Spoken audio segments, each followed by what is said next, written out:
Yeah, blessings, my people. You don't know the thing about my views TV. I saw the blessed ones. Right about now, people with this one bless up the whole of the new blessed ones them that subscribe. You don't know the thing go. Big up on damn self. And big up the whole of the blessed ones them that already subscribe part of the family and I make this thing here happen. You don't know the thing go. Big up on damn self. And big up the whole of the blessed ones them that link in on the Instagram.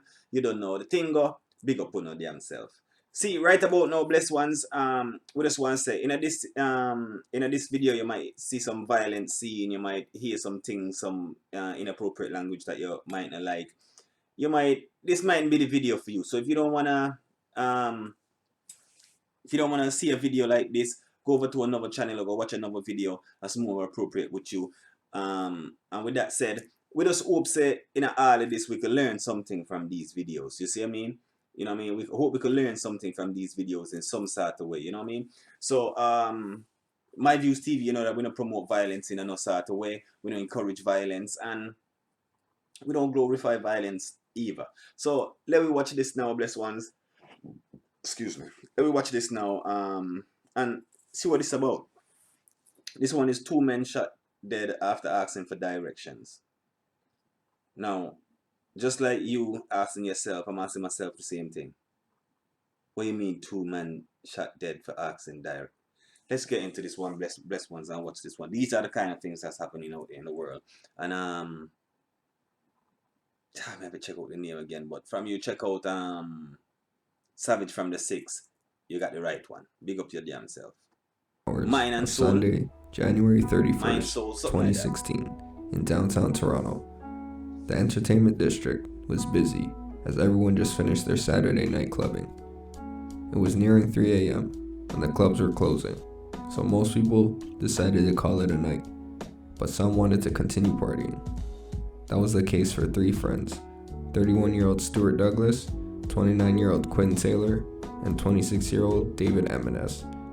The trio roamed the streets of Kensington Market, looking for an after-hours party that they could get into. See that blessed ones? Nothing wrong, you know. You see that? You know, you just out and then you look for your after hour party. You know? I don't really look for after hour party so, but you know how some people stay like, you know what I mean? We always the party at. That no nothing for them get shot for, is it? You know, just out if you have a good night. Imagine that, you know, you want a party, so that means you don't have nothing in your mind if you say, yo, you want to go shoot or you look for nobody if you kill or you invite. You look for a party. Some people don't care about life. 29-year-old Quinn Taylor and 26-year-old David M&S. The trio roamed the streets of Kensington Market, looking for an after-hours party that they could get into. They made their way onto Spadina Avenue, where they saw a large group of men standing outside of a Chinese restaurant named New Ho King. The pack of friends approached the group, seeking the directions to a local party. One of the friends, Stuart, asked one of the men for directions. Instead of getting a reply to the question, some type of altercation ensued between the two groups. One of the men ended up pulling out a gun and opened fire. Stuart was shot in his head at point blank range and fell. The shooter then targeted his friends, Quinn and David, and shot them both multiple times before they even had a chance to run. Another suspect ended up firing at the duo as well, with upwards of 15 shots being fired. Chaos ensued as people in the vicinity scrambled for cover, and within minutes, police swarmed the area. The aftermath of the shooting proved to be fatal. When emergency crews arrived, they found Stuart. No, that's just crazy. Why would you shoot the man and make them ask for directions? That's crazy. Where's you like you're in a place where people are partying, and I like say you're in your neighborhood where, alright, somebody could excuse you got the directions, but really, I kill them want kill you, them just want check to see if I make sure you, and then them shoot you. Yeah? So you know in your neighborhood where you could alright, they could say, alright, it wrong, but hindsight me get a drift.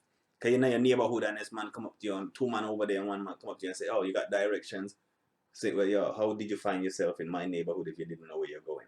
So you were kind of, but in this situation where you're in a town, where you're in an area where it's partying and people about and somebody asks you for directions, why would somebody want to pull out a gun and shoot them man, your brother? This is why me say, like, first of all, you have to know who you go out with, you know? Because everybody in the group, they, you know, brother. Anyway, yo. Life, boy. And within minutes, police swarmed the area. The aftermath of the shooting proved to be fatal. When emergency crews arrived, they found Stewart suffering from a gunshot wound to the head and quickly rushed him to the hospital, where he miraculously survived. His two friends wouldn't end up being as lucky. Quinn, who was struck multiple times, collapsed in the doorway of a restaurant called Sizzler Kebab, but was alive when police got there. He was taken to the hospital, but unfortunately later died of his injuries. The last victim, David, was struck with a single bullet to the back of his head and was sadly pronounced dead at the scene. Rest in peace, brother. Two bystanders. Rest in peace, brother, and condolence go to your family, brother. And Earl McLean and Jeffro Collado, like them get hit as well. Hope you heal good and everything good with you. Earl McLean and Jethro Collado were also struck by stray gunfire, one shot in the calf and the other in the elbow. Police started to question people in the area and put together a picture of what happened. Witnesses around claimed to have saw the altercation as well as the shooting take place, but they couldn't identify the suspects. After canvassing the location, they ended up finding a handgun, presumed to be linked to the shooting, in the backyard of a home on Nassau Street, just a short way away from the scene. At this point of the investigation, police didn't have much.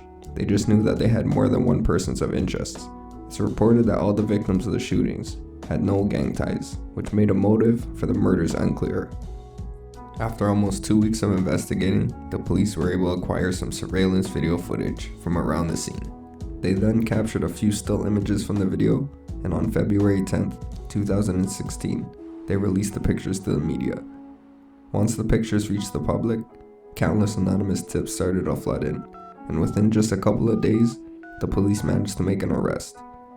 25-year-old Carl Sparks McKinnon was charged with 2 counts of second-degree murder and 3 counts of attempted murder. With Kyle in custody, police continued to search for the other suspects in the group. It would be a painful start to the investigation, since Kyle refused to cooperate, but him not being in the spotlight was enough of a trail for the police. They started to look into Kyle's past and discovered that he wasn't originally from Toronto, but he was from Nova Scotia. They dug a little deeper to see if he had any gang ties in either Ontario or Nova Scotia, and sure enough, they found out that he was part of a gang called the Heart of a King. Not only that, but he was actually the co-leader. Police say the Heart of a King's gang, also known as HOK, stems from a well-known gang from Halifax that goes by North Preston's Finest. Some members of the gang, including Kyle, ended up moving to Toronto at some point around 2010, and evidently brought some of their gang ties and culture with them as well. Police also said that this gang, which they referred to more as a criminal organization, was mostly active in the downtown core of Toronto, primarily the entertainment district, the same area which the double murders occurred. They were also allegedly involved in human trafficking and were connected in the adult entertainment industry. It's also alleged that they sold drugs in the area, targeting clubgoers with what you would call party drugs. The gang, which seemed to be under the police radar until the double murder, now found itself in the spotlight. While Kyle sat in jail and awaited trial. So you learn from that now, you see this here?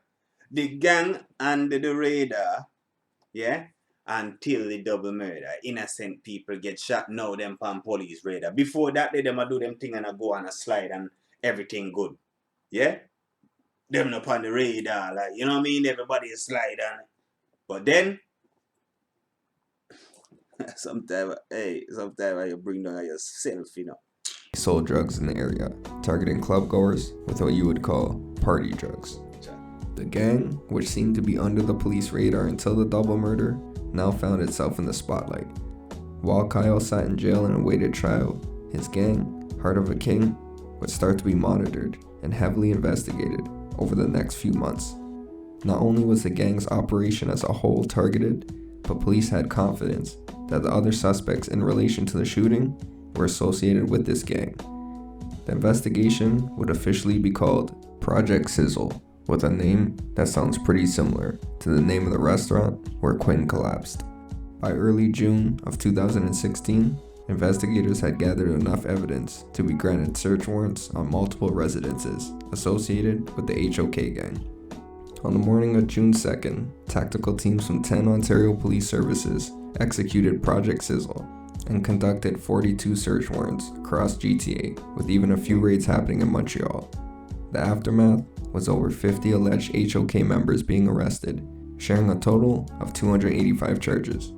As a result of the raids, police managed to seize $45,000 in cash, 17 guns, 2 sets of body armor, jewelry, and an undisclosed amount of various drugs. They also seized personal property, estimating to be worth over $300,000, including an Escalade, Range Rover, and a Corvette.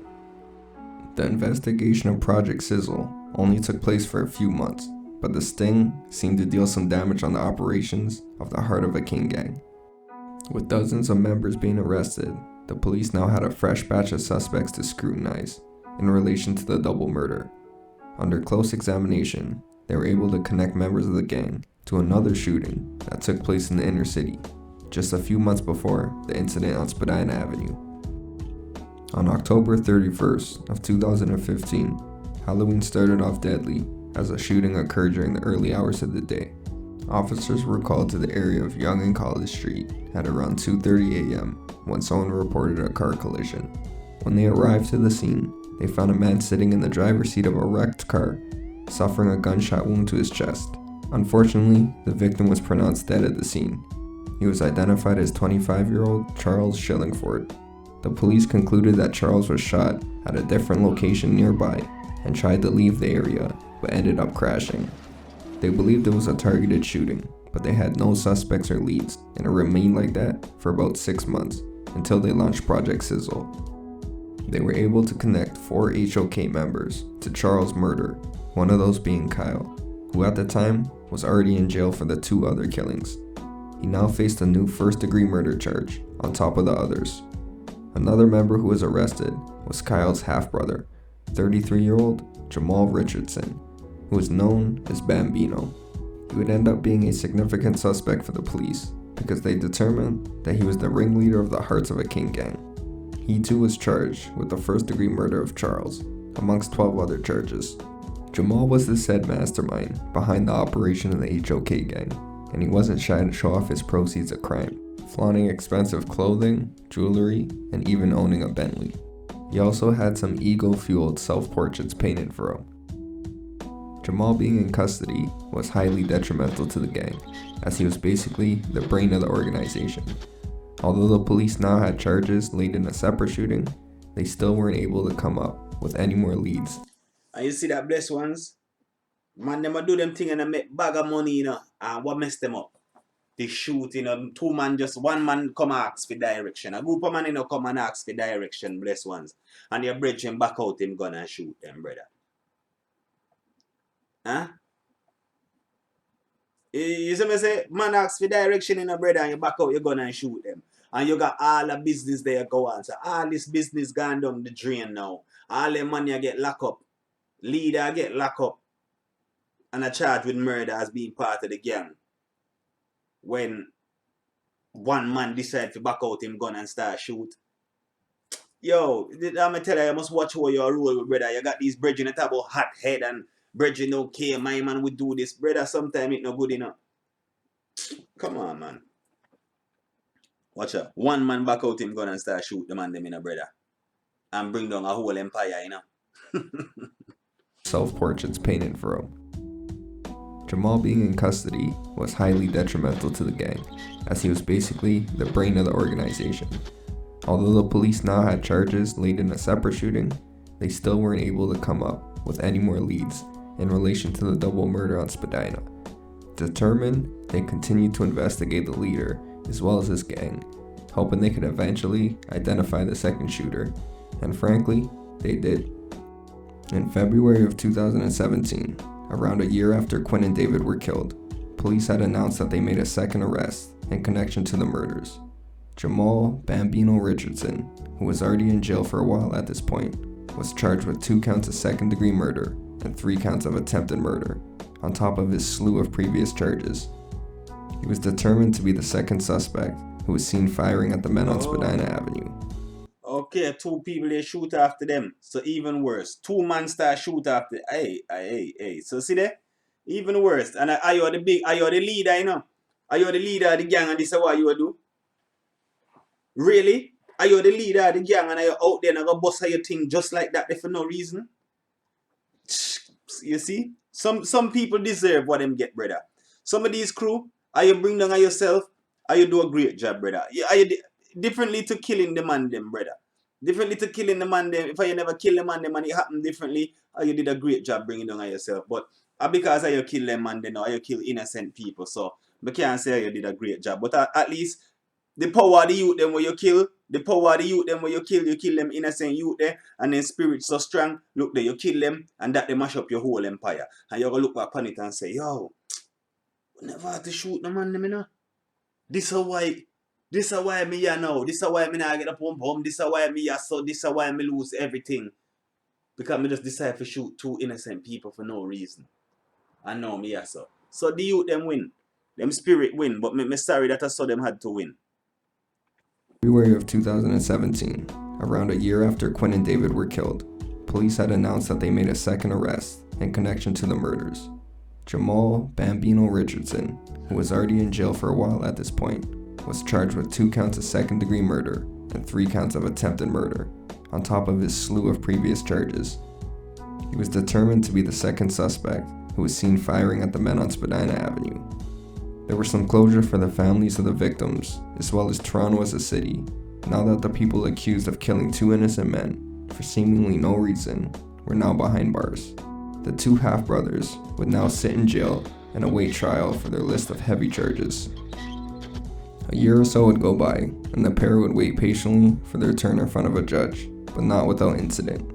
In November of 2018, Jamal would stir up some controversy in the media from behind bars. While he was in the Toronto South Detention Center in Etobicoke, someone took a picture of him eating a gourmet steak and lobster dinner, along with a big bottle of Barq's root beer, surely a luxury meal by jail standards. Above that, he's seen in the photo holding an iPhone. The picture was found on another inmate's cell phone, which was seized. Police aren't sure how he got his meal into jail, but it's clear that he would continue living his lavish lifestyle even while being locked up. Some months would go by, and we're brought into the year of 2019. In mid-January, Kyle and Jamal began their trial for the murders of Quinn and David. Over a cold weekend, a jury would hear the trial for the slaying on Spadina Avenue. Witnesses who were on the street and inside eateries in the area described what they saw and heard. None of the witnesses could identify Kyle nor Jamal as being one of the shooters that night. One piece of evidence used was the surveillance footage.